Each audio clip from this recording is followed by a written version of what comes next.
fintech yang peer-to-peer lending. Banyak yang mengklaim itu sudah sesuai syariah. Intinya ya, dalam fintech syariah itu adalah ada orang yang dia sebagai lembaga intermediate yang menyambungkan antara pemilik modal dengan UMKM pemilik usaha. Dan itu kalau menurut keterangan An-Nawawi berarti masuk dalam kategori mudharabah murakkabah, mudharabah bertingkat. Kita coba tuliskan ini.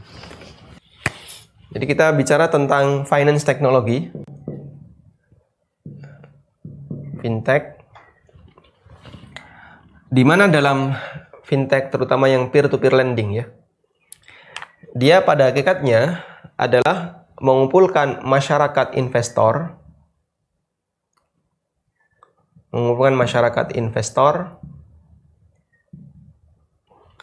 kemudian nanti dananya disalurkan ke unit usaha, misalnya UMKM.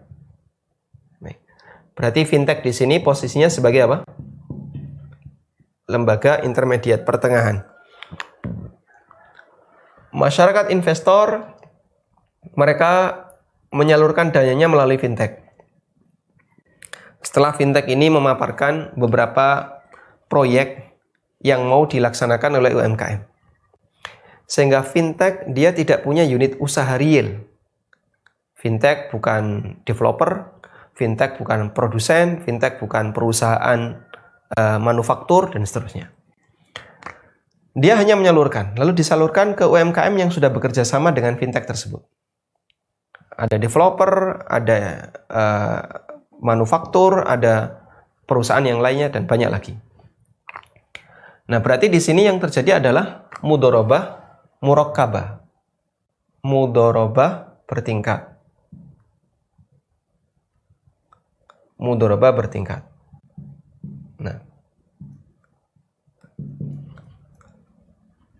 kata An-Nawawi dalam Raudhatut Thalibin tentang mudharabah murakkabah, mudharabah bertingkat.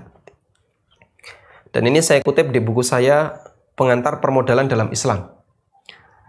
Beliau mengatakan bahwa pada asalnya mudharib tidak boleh menyerahkan modal mudharabah kepada pihak ketiga, kepada orang lain.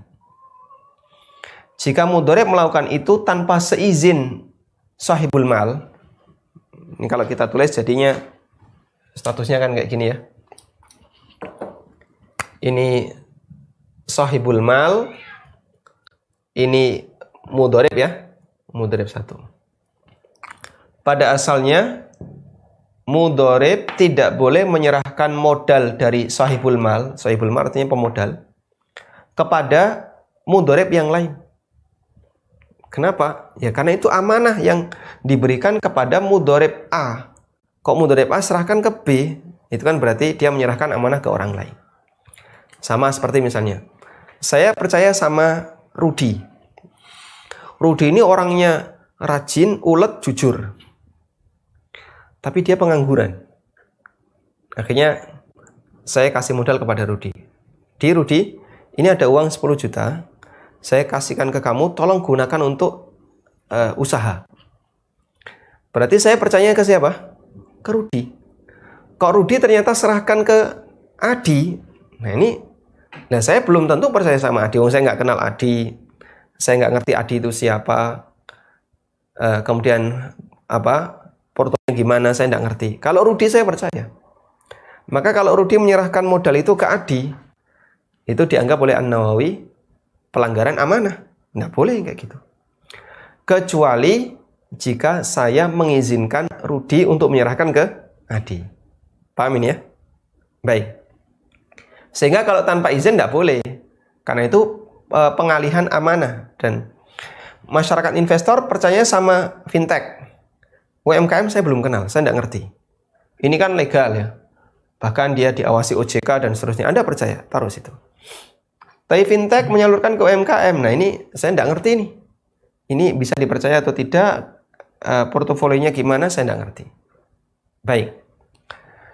Tapi kalau masyarakat investor mengizinkan, silahkan kamu nanti salurkan ke UMKM. Dan itulah yang terjadi ya. Makanya di web fintech tersebut dipamparkan banyak proyek. Ini proyek perumahan, proyek apalagi produksi masker, proyek produksi APD dan yang lainnya. Lalu dibutuhkan dana sekian, orang berbondong-bondong ngasih modal.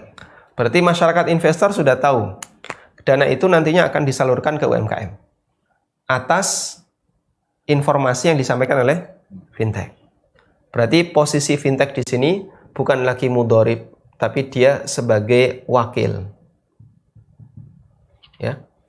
Dan mudhorib yang sebenarnya, pengelola yang sebenarnya adalah UMKM. Mudhorib pengelola ya. Pengelola yang sebenarnya adalah UMKM. Ini saya tulis jadi M2. Sudah? Ya. Nah, ketika dana itu disalurkan oleh fintech ke UMKM, maka posisi fintech seolah-olah dia menjadi sohibul mal 2. Sehingga di sini kalau kita kasih tanda sohibul mal 1, pada saat masyarakat investor menyerahkan modal ke fintech, dia jadi mudhorib 1. Tapi karena dia nggak punya unit usaha real, dia serahkan ke UMKM, maka dia jadi sohibul mal 2 dan ini jadi mudhorib 2. Nah, jadinya kan persamaannya kayak gini ya. Sohibul mal 1 menyerahkan ke mudhorib 1. Lalu mudhorib 1 ini berubah menjadi sohibul mal 2. Kemudian dia serahkan ke mudhorib 2. Nah, ini kalau dibuat persamaan jadi gimana? Dicoret yang statusnya mengalami perubahan. Jadilah sohibul mal 1 langsung melakukan akad mudharabah dengan mudhorib 2. Terus posisi fintech sebagai apa? Kata Nawawi, dia hanya sebagai wakil. Dan dia berhak untuk mendapatkan ujroh sesuai yang disepakati. Ya. Jadinya wakalah bil ujroh. Sehingga misalnya dari satu proyek ini nanti fintech akan mengambil nilai 2% dari total. Dan itu disepakati, tidak masalah. Yang penting dia hanya dapat ujroh. Dia tidak dapat bagi hasil, tapi dia dapat ujroh. Baik, ini salah satu gambaran umum. Saya belum melihat detailnya. Misalnya fintech punya keterlibatan di UMKM, dia ngasih coach, ya, pendampingan dan seterusnya. Nah itu nanti ada perhitungan yang lain.